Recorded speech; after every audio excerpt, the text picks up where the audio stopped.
স্বাগতম জনাইছোঁ আপোনালোকক মোৰ ইউটিউব চেনেললৈ। কথা হ'ল যে আপোনালোকে জানে যে এটা বৃহৎ এটা চেঞ্জ কৰিছে এডমিনিষ্ট্ৰেশ্যনত, আৰু এইটো যোৱা বছৰেই কৰিছিলে।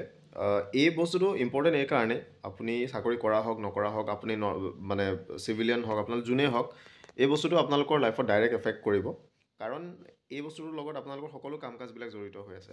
চ' কথা হৈছে যে এডমিনিষ্ট্ৰেশ্যনৰ যি এটা ষ্ট্ৰাকচাৰ আছিলে, সেই ষ্ট্ৰাকচাৰটো অলপ চেঞ্জ কৰা হৈছে, আৰু বৰ্তমান যিমান SDO চিভিল বা ডিষ্ট্ৰিক্ট DC অফিচবিলাক আছিলে, তাৰ মানে সাল সলনি কৰি বৰ্তমান প্ৰত্যেক LACত আপোনালোকৰ প্ৰত্যেক সমষ্টিতে এটাকৈ ছাব ডিষ্ট্ৰিক্ট অৰ্থাৎ ছাব ডিভিজন ক্ৰিয়েট কৰা হ'ব। আগতে আপোনালোকৰ জানে ডিষ্ট্ৰিক্টত DC থাকে, ক'ৰবাত এটা SDO অফিচ থাকে, মহকুমা থাকে, কিন্তু বৰ্তমান সময়ত প্ৰত্যেক ঠায়ে মহকুমা হ'ব, মানে প্ৰত্যেক LACটোৱে এটা মহকুমা হ'ব, ছাব ডিভিজন হ'ব, ছাব ডিষ্ট্ৰিক্ট হ'ব। অ'কে, চ' এই ছাব ডিষ্ট্ৰিক্টবিলাক হেড কৰিব এজন ADC লেভেলৰ বিষয়াই হেড কৰিব।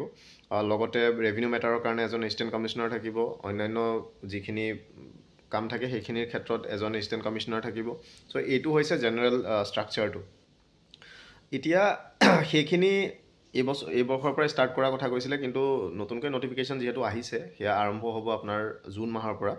ইলেকশ্যনৰ পাছত সেইখিনি ষ্টাৰ্ট কৰিব, আৰু ষ্টাৰ্ট কৰাৰ লগে লগে বস্তু এটা ভাল হ'ব কি, আপোনালোকৰ প্ৰত্যেক যিবিলাক কাম কাজ হয়, বৰ্তমান আজি এনেকুৱাও হয় যে কিছুমান ঠাইত আপোনালোকে 100 কিলোমিটাৰ 150 কিলোমিটাৰ দূৰলৈ গৈ আপোনালোকে DC অফিচ যাব লাগে সেই কামটো কৰিবৰ কাৰণে, বা তেনেকুৱা ধৰণৰ বস্তু, বা অন্যান্য বেলেগ অফিচত যাব লগা হয়। কিন্তু সেই বস্তুটো যেতিয়া আপোনাৰ নিজৰ সমষ্টিতে হ'ব, আপোনাৰ এই লেণ্ডটো, মানে যিটো অহা যোৱা কৰা সময়টো হওক, বা সেই ডিষ্টেঞ্চটো হওক, সেই পইচা কষ্টিংটো হওক, সেই বস্তুবিলাক আপোনালোকৰ বহুতখিনি কমি যাব, কাৰণ নিজৰ সমষ্টিতে যেতিয়া আপোনালোকৰ অফিচটো হ'ব, আপোনালোকৰ মানে ঢুকি পাবলৈও সহজ হ'ব বস্তুটো, বা আপোনালোকৰ একচেচিবল হ'ব আপোনালোকৰ কাৰণে আৰু কাম কাজবিলাক কৰিবৰ কাৰণে।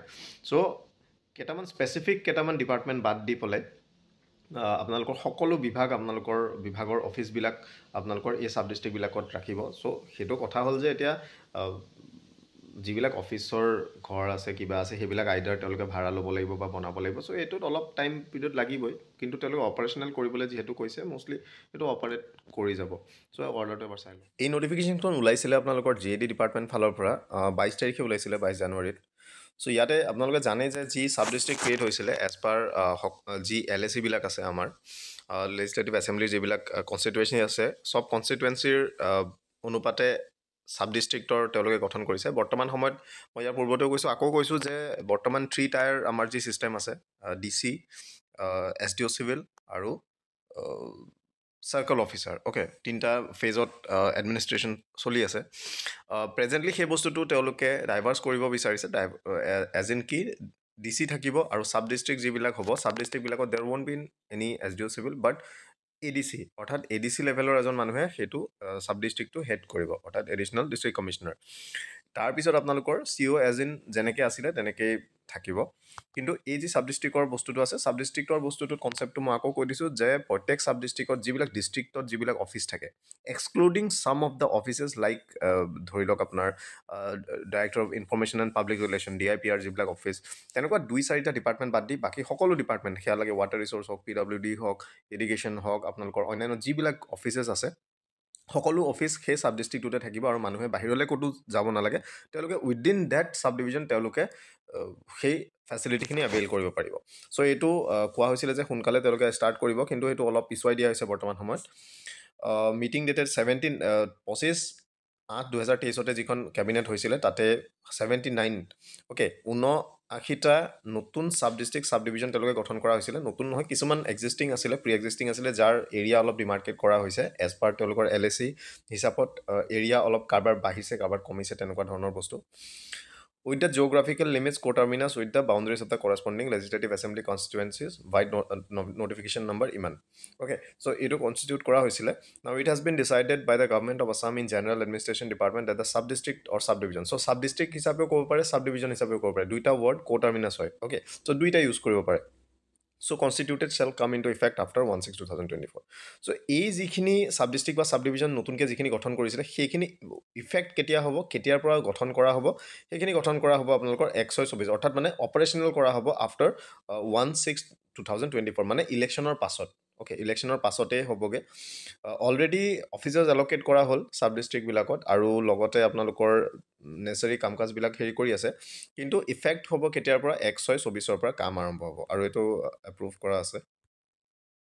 আৰু ৰিগাৰ্ডিং যিখিনি মানুহে ছাৰ্ভিচত আছে, ইন ছাৰ্ভিচ আছে, বা সেই মানুহখিনিৰ ক্ষেত্ৰতো এটা বস্তু হ'ব যে যিখিনি ছাব ডিষ্ট্ৰিক্ট গঠন কৰা হৈছে, এই ছাব ডিষ্ট্ৰিক্টখিনি অপাৰেশ্যনেল কৰিবৰ কাৰণে নেচেচাৰী মেন পাৱাৰ লাগিব। আৰু ইয়াৰ পূৰ্বতেও কিছুমান অৰ্ডাৰ সেইখিনি দি থোৱা আছে যে এক্সিষ্টিং যিখিনি মেন পাৱাৰ আছে ডি চিসকলকো সেইটো দিয়া আছে। আমি অৰ্ডাৰবিলাকত দেখিছোঁ যে তেওঁলোককো কৈছে যে যিমান পাৰি যিখিনি এক্সিষ্টিং মেন পাৱাৰ আছে সেই মেন পাৱাৰখিনিৰ পৰা তেওঁলোকে ভাগ ভাগ কৰি পেলাই এই ঠাইবিলাকত তেওঁলোকে দি যাতে পৰিপূৰ্ণ কৰি কাম কাজবিলাক চলাব পাৰে। আৰু যিমান পাৰে নতুন এপইণ্টমেণ্টখিনি অলপ মানে তাত নোহোৱাকৈ যিমানখিনি এক্সিষ্টিং মানুহ আছে তাৰ পৰা যাতে মিলাব পাৰে। কাৰণ আজি কোনোবা যেতিয়া ছাব ডিষ্ট্ৰিক্ট গঠন কৰা হ'ব, ডেফিনেটলি ডেপুটি কমিশ্যনাৰ অফিচত ইমানখিনি মানুহৰ হয়তো প্ৰয়োজন নহ'ব পাৰে, কাৰণ তাত কামৰ লোড তেনেকুৱা ধৰণৰ বস্তুখিনি কমি যাব। কাৰণ সকলো ছাব ডিষ্ট্ৰিক্টতে সকলো ধৰণৰ কাম মানে ডি চি অফিচত যিখিনি গোটেই কামবিলাক হয় সেই সকলো কামবিলাক ডাইৰেক্টলি এই মানে নতুন ছাব ডিষ্ট্ৰিক্ট বা ছাব ডিভিজন যিবিলাক আছে তাতে সেই সকলো কামখিনি হৈ যাব। চ' ডেফিনেটলি তাত সিমানখিনি মানুহ প্ৰয়োজন হয়। চ' সেই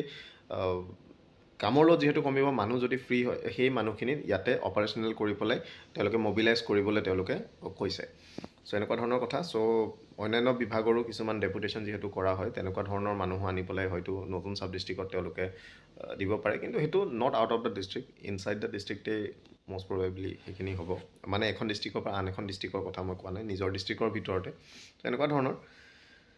চ' হ'লেহে দেখা যাব যে কিমান সুবিধাজনক হয় এই বস্তুটো, যিটো এটা মেজৰ চেঞ্জ বুলি ক'ব লাগিব।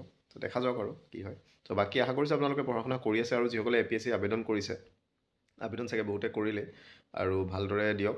চ' CSIৰো বহুতসকলে লোকে আবেদন কৰিছিলে, কিন্তু দেখিছোঁ অসমৰ যিখিনি কেণ্ডিডেটছ আছিলে বহুতৰ মানে এক্সাম চেণ্টাৰবিলাক বহুত দূৰত পৰিছে, আউটছাইড অফ দ্য ষ্টেট।